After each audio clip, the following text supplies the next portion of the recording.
به نام خدا، عرض سلام و ادب خدمت همه علاقه‌مندان به زبان انگلیسی. این جانب میلاد جلالی هستم، مترجم و مدرس زبان انگلیسی. در این فرادرس قراره که فصل‌های 9 تا 12 و به عبارتی فصل‌های پایانی کتاب آکسفورد و اسکیلز رو با هم دیگه کار کنیم. مطابق معمول هم متن‌های کتاب کار میشه و هم مثال‌های کاربردی از واژه‌های مهم و پرکاربرد هر متن رو با هم دیگه کار خواهیم کرد. بسیار خوب، درس اولمون cause and effect، علت و معلول. متن کوتاه داریم. عنوان متن actions and reactions، کنش‌ها و واکنش‌ها. The road rage thing was all sparked by a trivial incident. The guy behind me kept blowing his horn and it was driving me mad. Road rage واژه‌ای است که به تازگی ساخته شده و خدمت زیادی نداره، یعنی خشونت جاده‌ای. حالا ممکنه که شخص به خاطر رانندگی بد یه شخص دیگه‌ای اعصابش خورد بشه، یا به خاطر تصادف اعصابش خورد بشه، به خاطر عدم رعایت قانون اعصابش خورد بشه. به طور کلی به هر خشونت و درگیری و اعصاب خوردی که در جاده و به خاطر رانندگی اتفاق بیفته میگیم road rage. The road rage thing یعنی اون خشونت جاده‌ای، اون بحث و درگیری که در جاده رخ داد. فقط علتش چی بود؟ A trivial incident. incident به معنای حادثه است. trivial یعنی جزئی، بدون اهمیت. پس اون خشونت جاده‌ای رو فقط پیش آمد، یک حادثه جزئی رقم زد. spark به معنی موجب شدن، سبب شدن، رقم زدن است. The guy behind me kept blowing his horn. To blow one's horn یعنی بوق زدن. میگه اون شخصی که پشت سر من بود یه سر بوق میزد و داشت دیوونم میکرد. It was driving me mad. When we stopped at the lights, my passenger Phil egged me on to have a word with him. یه وقتی که پشت چراغ راهنما یا چراغ قرمز ایستادیم، توقف کردیم. At the lights به معنی پشت چراغ قرمز، پشت چراغ راهنما. مسافرم Phil، my passenger Phil، منو شیرم کرد یا منو پرم کرد. هندونه زیر بغلم گذاشت که یه حرفی به اون شخص بزنم، باهاش صحبتی داشته باشم. To egg someone on to do something یعنی کسی رو تشجیع کنیم. هم خانواده با واژه شجاعت. هندونه زیر بغل کسی بذاریم، کسی رو پر کنیم، شیرش کنیم که بره یه کاری رو انجام بده و معمولا اون کار یه کار منفی هست. To have a word with someone با کسی حرف زدن. I got out یعنی اومدم بیرون، پیاده شدم. We started arguing. One thing led to another and well, I kicked his car and dented it. یکی شروع کردیم به بحث کردن. One thing led to another. این جمله یعنی یه اتفاق افتاد، اتفاق بعد رو رقم زد و همینجور اتفاقات دست به دست هم داد، پشت سر هم اتفاقات دیگه ای رو رقم زد. مثلا اول پیاده شد، با هم دیگه بحث کردن، داد زدن و تهش اومد ماشین اونو بهش لگد زد و ماشینش رفت تو. اما خب چیزی که عامیانه هست و معادل رایج‌تری هست میشه در فارسی گفت خلاصه اینجوری شد که، یا خلاصه تهش این شد که، تهش به اینجا ختم شد که من ماشینشو لگد زدم و ماشینش رفت تو. دنت یعنی تو رفتن و در نقش اسمم استفاده میشه. خود دنت یعنی تو رفتگی. He retaliated and kicked mine. میگه اونم تلافی کرد. retaliate یعنی تلافی کردن و اونم لگد زد به ماشین من. kicked mine. And Phil, who is easily provoked, joined in. میگه فیل که خیلی راحت تحریک میشه. provoke یعنی تحریک شدن یا برآشفته شدن، خشمگین شدن. میگه فیل که خیلی راحت تحریک میشه، اونم اومد وسط. joined in. I realized I overreacted and I'm shocked at my own behavior. I realize یعنی میدونم، خودم درک میکنم که شلوغش کردم. overreact یعنی شلوغش کردن، زیادی حساس شدن، واکنش بیخود نشون دادن و از رفتار خودم واقعا الان شوکه هستم. I think it all boils down to the fact that I have not been well lately. وقتی میگیم it all boils down to یعنی همش به خاطر اینه که، علتش اینه که، همش به این برمیگرده که. میگی فکر میکنم همش به این برمیگرده که امروز کلن حالم خوب نبود. All I can say is that it was an unfortunate chain of events, that's for sure. این تنها چیزی که میتونم بگم اینه که واقعا یه زنجیره حوادث ناگواری بود. Unfortunate chain of events. chain of events یعنی زنجیره حوادث. یه اتفاق میفته منجر به اتفاق دیگه میشه و همینجور پشت سر هم ادامه پیدا میکنه. Causes, reasons and results. خب causes به معنای علت، reason دلیل و results به معنای نتیجه. در این قسمت گفتگوهای کوتاهی داریم که واژه‌های مرتبط با علت، دلیل و نتیجه آورده شد. شخص A what aroused the police's suspicions. suspicion به معنی شک یا ظن، شک و گمان است. arouse یعنی باعث شدن یا برانگیختن. دیگه چه چیزی شک و گمان یا ظن پلیس رو برانگیخت؟ عامیانه‌تر چه چیزی پلیس رو مشکوک کرد؟ شخص بی جواب میده well Sims had a clear motive revenge. میگه خب Sims انگیزه مشخصی داشت یا انگیزش مشخص بود. motive به معنی انگیزه. revenge انتقام. انگیزش انتقام بود. A what was the outcome of the discussion. outcome یعنی نتیجه یا پیامد. میگه نتیجه یا پیامد اون بحث چی بود؟ We were eventually coerced into agreeing. میگه نهایتاً مجبور شدیم که یا وادارمون کردن که موافقت کنیم. coerce یعنی مجبور کردن کسی رو وادار به انجام کاری کردن که اینجا مجهول هست، یعنی مجبور شدیم که وادارمون کردن که یه کاری انجام بدیم. A the flood had a knock-on effect on tourism. اون سیل the flood یه تاثیر غیر مستقیم یا یه تاثیر دومینویی روی صنعت توریست داشته. knock-on effect میگیم تاثیر غیر مستقیم یا دومینویی، یعنی یه اتفاقی یه تاثیر رو میذاره روی X، باعث میشه X تاثیر بذاره روی Y و Y بذاره روی Z الی آخر. یه تاثیر پروانه‌ای و دومینویی هست. و اون یکی شخص هم میگه yes it was bound to have repercussions. عبارت to be bound to یعنی به احتمال خیلی زیاد یه اتفاقی باید رخ بده، یا معنای دومش معلومه که یه اتفاقی باید رخ بده. اینجا به این صورت معنی میکنیم معلومه که تبعاتی رو حتما داره یا مشخص بود که حتما تبعاتی رو در پی داره. repercussion به معنای پیامد یا تبعات هست. یه مثال دیگه از این عبارت to be bound to. مثلا فرض کنید که شما برای یکی کیک پختید و میارید جلوش، اون شخصی که میخواد بخوره میگه داغه و شما میگید معلومه که داغه چون همین الان از فرگاز آوردمش بیرون. اینجا میگیم well it was bound to be. مثلا اون شخص میگه it's hot، شما میگید well it was bound to be، یعنی معلومه که داغه، مشخصه که داغه چون تازه از گاز آوردمش بیرون. یا میگیم مثلا بهش دروغ نگو، به احتمال خیلی زیاد، به احتمال قوی میفهمه. do not lie to her she is bound to find out، یعنی حتما به احتمال زیاد میفهمه. پس مفهوم و کاربرد عبارت to be bound to به این صورت. در ادامه A what prompted you to ring Nina. میگه چی باعث شد که به نینا زنگ بزنی؟ prompt هم به معنی باعث شدن است. چی باعث شد که به نینا زنگ بزنی؟ اونم میگه no reason، هیچی، همینجوری. no reason یعنی همینجوری. وقتی که نمیخوایم علت چیزی رو، دلیل چیزی رو به کسی بگیم، از عبارت no reason استفاده میکنیم. just fancied a chat، همینجوری خواستم یه صحبتی با هم دیگه داشته باشیم. fancy اینجا در نقش فعل اومده. وقتی در نقش فعل میاد یعنی خواستن، هوس چیزی رو کردن، دل کسی چیزی رو خواستن. A we are considering various spin-offs. B that should generate more income. شخص A میگه در نظر داریم چندین شرکت زیر شاخه یا زیر مجموعه ایجاد کنیم. spin off دو تا معنا داره. اینجا یعنی شرکت مجزا، شرکتی که از شرکت مادر جدا میشه و به صورت مجزا به کار خودش میپردازه. و اون یکی شخص هم میگه اینجوری باید درآمدتون بیشتر بشه. that should generate more income، باید درآمد بیشتری رو ایجاد کنه. generate ایجاد کردن، تولید کردن، به وجود آوردن. A has a smoking ban come into effect. شخص A میگه یا ممنوعیت سیگار اجرایی شده، لازم الاجرا شده یا اعمال شده.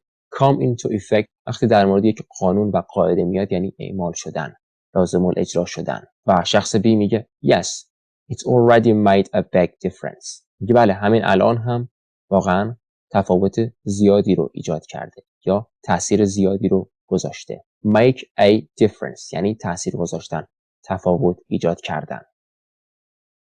خب واژه اولمون spark. cause something to start or develop suddenly. باعث چیزی شدن، موجب چیزی شدن، به چیزی انجامیدن. example the recent interest rate rises have sparked new problems for small businesses. میگه افزایش نرخ بهره اخیر مشکلات جدیدی رو برای کسب و کارهای کوچک رقم زده یا موجب مشکلات جدیدی برای کسب و کارهای کوچک شده. پس spark اینجا همراه اسم problem اومده. مثال بعد the visit of the G20 leaders sparked off mass demonstrations. میگه بازدید رهبران گروه 20 باعث یا موجب تظاهرات گسترده‌ای شده. demonstration به معنای تظاهرات. mass یعنی گسترده، انبوه. spark off اینجا با حرف اضافی off اومده. sparked off mass demonstrations. موجب یا باعث تظاهرات گسترده‌ای شده. incident an event that is either unpleasant or unusual. گفتیم به معنای حادثه، پیش آمد، رخ داد، اما معمولا چیزی که ناخوشاینده. در واقع خود واژه حادثه معمولا یه مضمون ناخوشایند و منفی داره. A youth was seriously injured in a shooting incident on Saturday night. میگه در حادثه‌ای که شنبه شب رخ داد، حادثه تیراندازی، shooting incident، حادثه تیراندازی. در حادثه تیراندازی که شنبه شب رخ داد، یه جوان به شدت آسیب دید. A youth، یه جوان was seriously injured، به شدت آسیب یا صدمه دید. Despite fears of violence, the demonstration passed off without incident. علیرغم ترس از وقوع خشونت یا درگیری، اون تظاهرات بدون حادثه سپری شد یا اتفاق افتاد، تموم شد. وقتی میگیم pass off without incident یعنی بدون حادثه، بدون هیچ اتفاق منفی تموم شد، به خوبی و خوشی سپری شد. drive somebody crazy, mad or nuts. میشه هم از واژه crazy هم mad و هم nuts استفاده کرد، یعنی خون کسی رو به جوش آوردن، کسی رو دیوونه کردن. to make someone extremely annoyed. He leaves dirty clothes all over the floor and is driving me mad. قبل از پرداختن به معنای این جمله یک نکته تلفظی اینجا باید خدمتتون عرض کنم که واژه clothes در چنین مواقعی شما هم میتونید th رو تلفظ کنید و بعد es جمع رو هم تلفظ کنید که میشه clothes. هم میتونید برای راحتی کار صرفا این قسمت رو ز تلفظ کنید، یعنی بگید clothes. هر دو حالت صحیح است. حالا میپردازیم به معنا. میگه او همیشه لباسای کثیفش رو کف زمین ول میکنه، رها میکنه. dirty clothes all over the floor and it's driving me mad. و واقعا این کارش داره منو دیوونه میکنه، داره دیوونم میکنه. egg somebody on, encourage somebody to do something, especially something they should not do. در متن هم داشتیم، یعنی کسی رو شیر کردن، کسی رو پر کردن، هندونه زیر بغل کسی گذاشتن که معمولا یه کار بد و ناخوشایندی رو انجام بده. Do not egg him on. He gets himself into enough trouble without your encouragement. یه پرش نکن، شیرش نکن، هندونه زیر بغلش نذار. همینجوری بدون ترغیب تو، بدون زیر بالا دادن تو، encouragement اینجا به این معنا است، بدون اینکه تو بخوای تشجیعش کنی، خودشو توی دردسر میندازه. Gets himself into enough trouble. Bob did not want to jump, but his friends kept egging him on. میگه باب نمیخواست بپره، دلش نمیخواست بپره، ولی دوستاش هی هندونه زیر بغلش میذاشتن، هی تحریکش میکردن که بپره. Retaliate, to hurt someone or do something harmful to someone because they have done or said something harmful to you. به معنای تلافی کردن، انتقام گرفتن. مثال: If someone insults you, do not retaliate as it only makes the situation worse. اگه کسی به شما توهین میکنه، insult در نقش فعل توهین کردن، انتقام نگیرید، تلافی نکنید. Do not retaliate. چون فقط وضع رو بدتر میکنه. It only makes the situation worse. The terrorists retaliated against the government with a bomb attack. دقت کنید B در واژه bomb تلفظ نمیشه. تروریست ها برای اینکه از دولت انتقام بگیرن یه حمله بمبگذاری انجام دادن یا یه بمبگذاری انجام دادن. دقت کنید حرف اضافی against.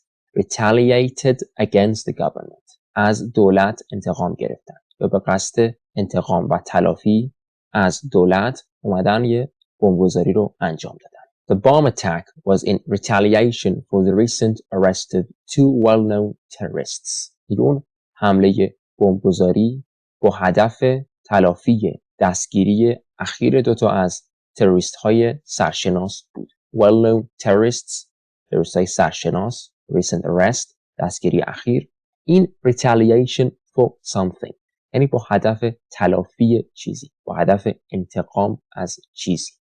Provoke, to cause a reaction, especially a negative one.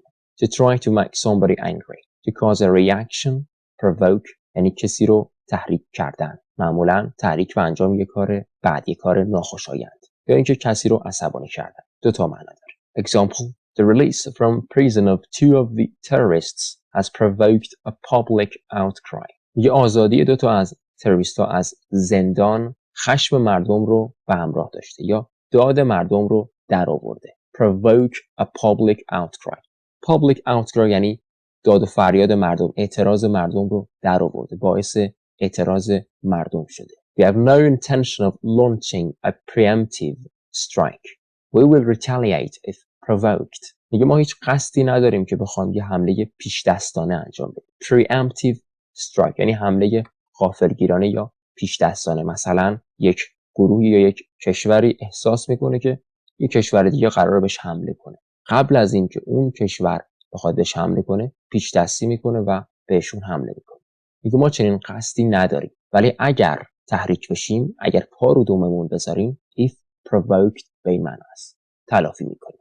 We will retaliate. He was trying to provoke me into a fight. یه زمان هست یه شخصی سعی میکنه ما رو تحریک کنه که وارد یه بحثی بشیم. تحریکمون میکنه دعوا کنیم، وارد درگیری بشیم. اونجا این تحریک کردن رو با فعل provoke میگه. یعنی داشت سعی میکرد که منو وادار کنه وارد دعوا بشم. داشت تحریک هم میکرد که دعوا کنم، وارد جنگ بشم. He was clearly trying to get at me, but I refused to be provoked. یه مشخص بود، واضح بود که داشت بهم گیر میداد. داشت سعی میکرد که منو عصبانی کنه. Trying to get at me. Get at someone به کسی گیر دادن، کسی رو اذیت کردن. ولی اجازه ندادم که تحریکم کنه یا اجازه ندادم که عصبانی کنه. I refused to be provoked. Goad هم معنا با همون provoke هست. Encourage somebody to do something, especially something they should not do. Example, he refused to be goaded by the insults. By the insults یعنی توهینای اونا. میگه اجازه نداد یا نذاشت توهینای اونا عصبانیش کنه یا تحریکش کنه. He refused to be goaded by the insults. Kathy goaded him into telling her what he had done. میگه کیثی تحریکش کرد که به اون بگه که چیکار کرده. پس اینجا ساختاری که استفاده شده goad someone into doing something. Overreact, to react to something with too much emotion or by doing something that's unnecessary. گفتیم یعنی شلوغ کردن، زیادی حساس شدن، بیخودی حساس شدن. Example, she overreacted when I said she'd made a mistake. یه وقتی بهش گفتم اشتباه کرده، شلوغش کرد. زیادی حساس شد. بیخودی واکنش زیادی از خودش نشون داد. Don't you think you're overreacting a little? I'm only 10 minutes late. میگه من فقط 10 دقیقه دیر کردم. فکر نمی‌کنی که زیادی داری شلوغش می‌کنی؟ Boil down to something. Have something as a main or basic part. Example, the problem boils down to one thing. Lack of money. گفتیم boil down to something یعنی به چیزی برگشتن. منشأ چیزی چیز دیگری بودن. میگه این مسئله فقط به یه چیز برمیگرده. این مسئله علتش فقط یه چیزه. نداشتن پول. Lack of money. What it all boils down to is a lack of communication. میگه کلاً یا در کل همه چیز به این برمیگرده یا همه چیز به خاطر اینه که به خاطر چی؟ به خاطر نداشتن ارتباط. A lack of communication. یا به صورت عامیانه تر با همدیگه حرف نزدن، گفتگو نداشتن. Arouse, to cause someone to have a particular feeling به معنای برانگیختن، تحریک کردن. مثال Our suspicions were first aroused when we heard a muffled scream. میگه شک و تردیدمون اولین بار وقتی برانگیخته شد که یا اولین بار زمانی به شک و تردید افتادیم که یه صدای جیغ خفه شنیدیم. Muffled scream یعنی صدای جیغ خفه، انگار که کسی دست روی دهنه کسی گذاشته و نمیذاره که جیغ بزنه. به این میگیم muffled scream. Something he said as he was leaving really aroused my curiosity. میگه همونطور که داشت میرفت یه چیزی گفت که واقعا کنجکاویمو برانگیخت. Aroused my curiosity. The resignation of the managing director is certain to arouse new fears about the future of the company. میگه استعفای مدیر اداری یا مدیر عامل حتما باعث بروز ترسی در مورد آینده شرکت میشه. Arouse new fears یعنی باعث بروز ترس میشه. ترسی رو به وجود میاره در مورد آینده شرکت. Motive گفتیم به معنای انگیزه. A reason for doing something. مثال Why would she have killed him? She has no motive. چرا باید بکشتش، به قتل برسونتش؟ انگیزه‌ای نداره. What is the motive behind the bombing? انگیزه پشت این بمبگذاری چیه؟ اینجا motive با حرف اضافی behind اومده. What's the motive behind the bombing? There seems to have been no motive for the murder. میگه ظاهراً هیچ انگیزه‌ای برای این قتل وجود نداشته. Motive اینجا با حرف اضافی for اومده. Motive for the murder. He gives a lot of money to charity, but self-aggrandizement is his motive. خیلی پول به خیریه میده، خیلی به خیریه کمک میکنه. ولی انگیزش یا هدفش خود بزرگ سازیه یا قدرت طلبیه. Self-aggrandizement یا self-aggrandizement یعنی شخص یک کاری انجام میده که تا خودش رو به قدرت برسونه، اهمیت خودش رو بیشتر کنه، خودش به قدرت برسه. هدفش هدف خیر نیست. Outcome, a result or effect of an action, situation, etc. به معنای پیامد یا نتیجه. It's too early to predict the outcome of the election. هنوز خیلی زودی که بخوایم نتیجه انتخابات رو پیش بینی کنیم. It would be foolhardy to try and predict the outcome of the talks at this stage. foolhardy یعنی بیباکانه یا احمقانه. یه کار احمقانه یا کار بیباکانه‌ای که الان بخوایم سعی کنیم و نتیجه صحبت‌ها یا مذاکرات رو در این مرحله پیش بینی کنیم. Coerce, to persuade somebody forcefully to do something that they are unwilling to do. کسی رو وادار به انجام کاری کردن، مجبور بشه که شخص یک کاری انجام بده برخلاف میلش. Example, the court heard that the 6 defendants had been coerced into making a confession. دادگاه شنید که 6 تا از متهما مجبور شدن که یا به زور، به اجبار اعتراف کردن. Had been coerced into making a confession. Make a confession اعتراف کردن. پس اینجا به صورت مجهول اومده. To be coerced into doing something. They used threats and coercion to keep the others in line. میگه اونا از تهدید و زور استفاده کردن تا بقیه رو مطیع خودشون کنن. To keep someone in line. کسی رو مطیع خود کردن، فرمانبردار خود کردن، کسی رو تحت کنترل خود در آوردن. Repercussion گفتیم این هم به معنای تبعات، پیامد، عواقب هست. The effect that an action, event or decision has on something, especially a bad effect. مثال, any decrease in tourism could have serious repercussions for the local economy. یه هر گونه کاهش در صنعت توریسم میتونه تبعات جدی برای اقتصاد محلی داشته باشه. Serious repercussions. تبعات جدی، عواقب جدی و مهم. Prompt, make somebody decide to do something. این هم یعنی باعث انجام کاری شدن، کسی رو تحریک کردن. I just can't understand what prompted him to do something so dangerous. این واقعا نمیفهمم، درک نمیکنم. چی باعث شد که همچین کار خطرناکی رو انجام بده؟ What prompted him to do something so dangerous?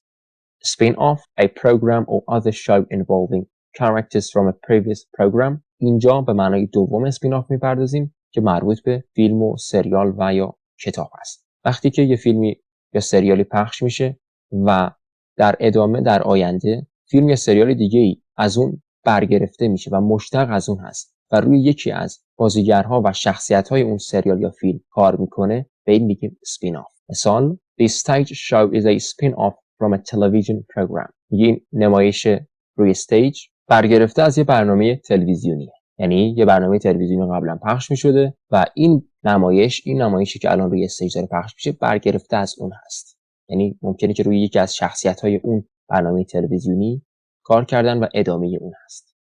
Generate, cause to exist or produce. ایجاد کردن، تولید کردن. Example, the new development will generate 1500 new jobs. این توسعه جدید، این پیشرفته جدید باعث میشه که 1500 شغل جدید به وجود بیاد یا 1500 شغل جدید رو ایجاد میکنه. Make a difference, to improve a situation. بهتر کردن، بهبود دادن یا تغییر ایجاد کردن. مثال Exercise can make a big difference to your state of health. یه ورزش میتونه تأثیر زیادی روی وضعیت سلامتتون داشته باشه یا میتونه وضعیت سلامتتون رو تا حد زیادی بهبود ببخشه. Putting up some new wallpaper has made all the difference to the place. Wallpaper کاغذ دیواری. میگه نصب این کاغذ دیواری‌های جدید واقعا به اینجا یه صفایی بخشیده. واقعا به اینجا یک رنگ و بوی جدیدی داده. به اینجا جلوه داده. همونطور که ملاحظه کردین عبارت make a difference با توجه به متنی که در اون استفاده میشه میتونه معادلای مختلفی در زبان فارسی داشته باشه که اینجا به معنای جلوه دادن، بهتر کردن یا رنگ و بوی بهتری بخشیدن است. truth and lies. واقعیت، حقیقت و دروغ. متن کوتاه داریم A story about lie. داستانی در مورد دروغ گفتن. I was once economical with the truth on a job application form. I lied about my employment record, talked up my skills, and embellished my previous salary by a few thousand. عبارت to be economical with the truth. یعنی همون دروغ گفتن. حقیقت رو به طور کامل بیان نکردن. Job application form، فرم تقاضای اشتغال یا کار. یه بار توی فرم تقاضای کار یا فرم کاریابی دروغ گفتم یا حقیقت رو کامل نگفتم. در مورد سابقه شغلیم دروغ گفتم. Employment record. Talk up. این فعل یعنی به چیزی آب و تاب دادن. چیزی رو بهتر از اون چیزی که در واقعیت هست جلوه دادن. اینجا میگون مهارتامو یه خورده بیشتر از واقعیت جلوهشون دادم یا به مهارتام آب و تاب دادم. یه خورده بهتر از اون چیزی که بودن دربارشون صحبت کردم. یعنی اگر برای مثال 3 تا مهارت داشت گفته 5 تا مهارت دارم. اگه مهارتش در فلان نرم افزار مبتدی بوده گفته حرفه‌ای و پیشرفته است. Embellish اینجا به معنای بیشتر گفتن هست. And embellish my previous salary by a few thousand. یه حقوق قبلیم رو حدود چند هزار دلار بیشتر گفتم. Embellish به معنای پیازداغ چیزی رو زیاد کردن هم هست. Oh, and I glossed over one rather unpalatable truth, namely that I'd been sacked from my last job. Gloss over یعنی از چیزی سرسری رد شدن، به چیزی نپرداختن، از گفتن چیزی تفره رفتن یا چیزی رو لاپوشانی کردن. Unpalatable یعنی تلخ، ناگوار. میگه یه حقیقت نسبتا تلخ رو هم نگفتم یا بهش نپرداختم، از گفتنش تفره رفتم. Namely و اون این بود که به این صورت معنی میشه از شغل قبلیم اخراج شدم. فعل sack به معنی اخراج کردنه که اینجا به صورت مجهول اومده و حرف اضافه‌ش هم from هست. از شغل قبلیم اخراج شده بودم. But trying to sustain the lies at the interview was a nightmare. Sustain یعنی چیزی رو حفظ کردن، نگه داشتن. اینجا میخواد بگه اما سخت بود که یه جورایی کابوسوار بود که بخوام توی مصاحبه اون دروغامو حفظ کنم، دروغامو نگه دارم یا به دروغ گفتنم ادامه بدم. My interviewer soon detected something was wrong and a friendly chat deteriorated into an awful interrogation. میگم اونی که با مصاحبه میکرد، مصاحبه کننده خیلی زود تشخیص داد یا فهمید که یه جای کار میلنگه. Detect یعنی فهمیدن یا متوجه چیزی شدن. Something was wrong. یه چیزی درست نبود. یه جای کار میلنگید. و یه گفتگوی دوستانه a friendly chat تبدیل شد به یک بازجویی وحشتناک یا بازجویی افتضاح. Deteriorate به معنای بدتر شدن، رو به زوال رفتن، افول کردن هست. اما اینجا بیشتر مفهوم تبدیل شدن داره. اما تبدیل شدنی که از یه چیز خوب به یه چیز بد تغییر میکنه. یعنی اینجا اون مکالمه دوستانه تبدیل شده به یک بازجویی. And after a series of awkward questions, he caught me out. Awkward questions یعنی سوالات خجل کننده یا معذب کننده. که بعد از اینکه چند تا از این سوال ازم پرسید، مچمو گرفت. He caught me out. گذشته فعل catch out. I felt utterly humiliated. Humiliated یعنی سرافکنده. میگه پاک احساس سرافکندگی داشتم. کاملا احساس سرافکندگی داشتم. Needless to say یعنی نیازی به گفتن نیست. گفتن نداره که. I've never done it since. از اون موقع تا حالا دیگه همچین کاری انجام ندادم.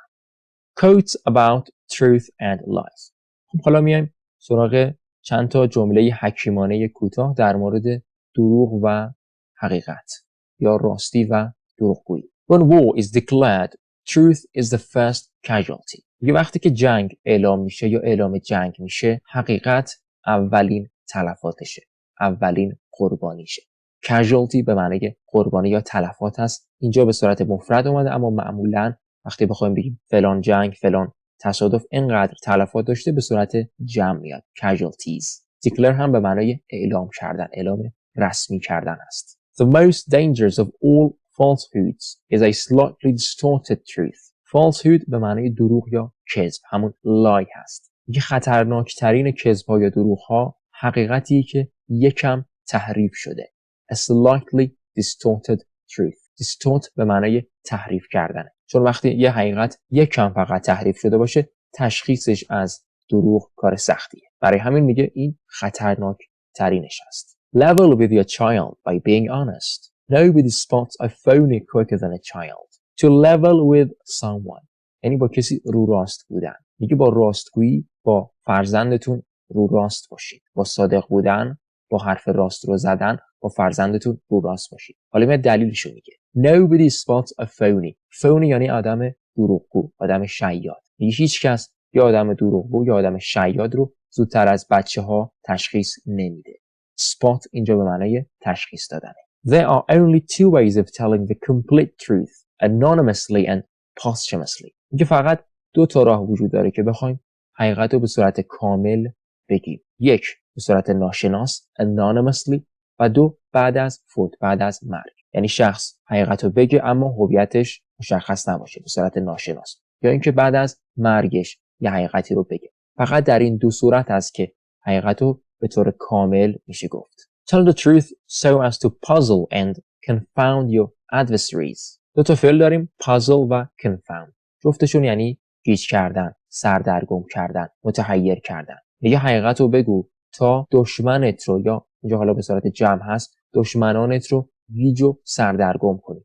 adversary به معنای دشمن هست که اینجا به صورت جمع اومده. We are never deceived. We deceive ourselves. میگه ما هیچ موقع گول نمیخوریم. We are never deceived. جمله مجهول هست. ما خودمون سر خودمون شیره میمالیم. خودمون رو فریب میدیم. گول میزنیم. خب میام به قسمت spotlight. Types of lie. انواع دروغ. A falsehood is a lie. A white lie is a small lie, especially one you tell to avoid hurting someone. Falsehood به معنای همون کذب، حرف دروغ و ناراست هست. میگه همون دروغ falsehood. White lie دروغ مصلحتی یا دروغ جزئی، غیر مهم. میگه دروغیه که آدم برای اینکه به کسی صدمه نزنه یا آسیبی نزنه اون دروغو میگه. A white lie. و a half truth is a statement which only gives some of the facts. Half truth میشه گفت نیمچه دروغ یا نیمچه واقعیت. یعنی نیمی از یه گفته حقیقت داره و نیمی از اون دروغه. A fib is an unimportant lie. fib هم یعنی دروغ غیر مهم، بدون اهمیت یا چاخان، بلوف.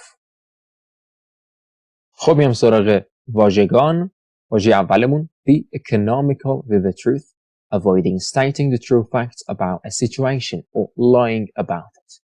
گفتیم یعنی دروغ گفتن، حقیقت رو نگفتن. مثال he may be economical with the truth occasionally, but clearly is not a liar. یک شاید گاهگداری occasionally یعنی گاهگداری، هر از گاهی حقیقت رو نگه، دروغ بگه، اما مشخصاً دروغگو نیست. Talk up something. Describe something in a way that makes it sound better than it is. Talk up گفتیم یعنی چیزی رو با آب و تاب تعریف کردن، به چیزی آب و تاب دادن، چیزی رو بهتر و مهمتر جلوه دادن. مثال The candidate talked up his own plan to provide coverage for 27 million uninsured Americans. میگه اون کاندید برنامه‌اش رو برای تحت پوشش بیمه قرار دادن 27 میلیون آمریکایی بدون بیمه با آب و تاب تعریف کرد. یعنی اون برنامه‌ای که داشت رو با آب و تاب تعریف کرد، بهش پیازداغ اضافه کرد، سعی کرد بهتر جلوش بده. مثال بعد If you talk up the event, people will come. یه زمان هست یه سری آدم یه مراسمی رو میخوان برگزار کنن. If we talk up the event یعنی اگر در مورد این مراسم، در مورد این رویداد با آب و تاب حرف بزنیم یا بهش آب و تاب بدیم، مردم میان. Embellish to add or change some details of a story, usually to make it more interesting or exciting.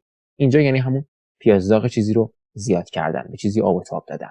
مثال He couldn't resist embellishing the story of his accident a little. قسمت he couldn't resist که بعدش فعل به صورت ing دار اومده یعنی نمیتونست یه کاری رو انجام نده. اینجا میگه نمیتونست یه خورده به داستان تصادفش پیازداغ اضافه نکنه، نمیتونست به داستان تصادفش، به جریان تصادفش آب و تاب نده. Gloss over, avoid talking about something unpleasant or say as little as possible about it. گفتیم یعنی از چیزی تفره رفتن یا از چیزی سرسری رد شدن. اینکه شخص نخواد در مورد یه چیزی صحبت کنه، سرسری از روش رد میشه، یعنی بهش نمیپردازه و این کار عامدانه است. The documentary glossed over some important issues. میگه مستند به چند تا از مباحث مهم نپرداخت یا در مورد چند تا از مسائل مهم تفره رفت، سرسری از روشون رد شد. He glossed over the details of his divorce. میگه جزئیات جداییش رو، طلاقش رو نگفت یا لاپوشانی کرد. Namely, used to introduce more exact info about a subject. namely میتونه همانا با برای مثال یا به این صورت که باشه. مثال We need to get more teachers into the classrooms where they're most needed, namely in high poverty areas. دیگه لازمه که یه سری معلم بیشتر به کلاس‌ها بیاریم، خصوصا اون جایی که بیشتر از هر جای دیگه نیازمندن. Where they are most needed. برای مثال در مناطقی که فقر خیلی شدیده. In high poverty areas. اینجا namely یعنی برای مثال. وقتی که بخوایم دقیق‌تر منظورمون رو برسونیم. Sustain to cause or allow something to continue for a period of time. چیزی رو حفظ کردن، ادامه دادن. مثال The economy looks set to sustain its growth into next year. عبارت look set یعنی ظاهرا یا اینجور انتظار می‌کنه. پس عبارت The economy looks set to یعنی ظاهرا اقتصاد و ادامه جمله یا اینجور به نظر میرسه که اقتصاد. پس وقتی بخوایم کل جمله رو معنی کنیم میگیم ظاهرا اقتصاد رشدش رو در سال دیگه هم ادامه خواهد داد یا رشدش رو برای سال آینده هم حفظ خواهد کرد. Economic growth cannot be sustained without a rise in inflation. میگه رشد اقتصادی رو نمیشه بدون افزایش تورم حفظ کرد یا ادامه داد، نگه داشت. Inflation تورم، rise افزایش. Detect, discover or notice something, especially something that's hard to see or hear. متوجه چیزی شدن، چیزی رو فهمیدن. مثال Dan detected a change in her mood. میگه دن متوجه تغییر خلق و خوش شد. یعنی فهمید که خلق و خوش عوض شده، حالش عوض شده. Deteriorate, to become worse. گفتیم یعنی بدتر شدن، رو به زوال رفتن، افول پیدا کردن. مثال She was taken into hospital last week when her condition suddenly deteriorated. میگه هفته گذشته وقتی که وضعیتش یه دفعه بدتر شد، اونو به بیمارستان بردن. She was taken into hospital. The disease causes a gradual deterioration of the brain. Gradual به معنای تدریجی. این بیماری باعث زوال تدریجی مغز میشه. مثلا مثل بیماری پارکینسون. اینجا در نقش اسم اومده. یعنی زوال. Interrogation, a process of asking someone a lot of questions for a long time in order to get information, sometimes using threats or violence. به معنی بازجویی. She was subjected to torture and lengthy interrogations. قسمت she was subjected to یعنی او مورد فلان و فلان قرار گرفت. torture به معنای شکنجه. میگه او مورد شکنجه و بازجویی های طولانی قرار گرفت. lengthy یعنی طولانی مدت. She began to confess after the first interrogation. میگه بعد از اولین بازجویی شروع کرد به اعتراف کردن یا اقرار کرد. After the first interrogation. It was said that he had betrayed his country under interrogation. میگه گفته شده بود که او تحت بازجویی under interrogation به کشورش خیانت کرده بود. واژه بعدیمون catch someone out. Make somebody make a mistake which shows they've been lying. یعنی دست کسی رو کردن، مچ کسی رو گرفتن. اینکه کاری کنیم شخصی اشتباهی کنه یه سوتی بده تا اونجا مچشو بگیریم. I suspected he was not telling me the truth. And one day I caught him out when I found some letters he'd written. میگه گمان کردم که بهم حقیقتو نمیگه. و یه روز وقتی که چند تا نامه‌ای که نوشته بود رو پیدا کردم اونجا مچشو گرفتم یا دستشو رو کردم. مثال بعد The examiner will try to catch you out. So stay calm and think carefully before you speak. یا اون ممتحن سعی میکنه که مچتون رو بگیره یا دستتون رو رو کنه و یا حتی سعی میکنه که شما رو به اشتباه بندازه. پس آرامش خودتون رو حفظ کنید، آروم باشید و قبل از اینکه حرف بزنید یا صحبت کنید به دقت فکر کنید. واژه بعدمون humiliate, to make someone feel ashamed or lose respect for himself or herself. کسی رو شرمنده کردن، تحقیر کردن، آبروی کسی رو بردن.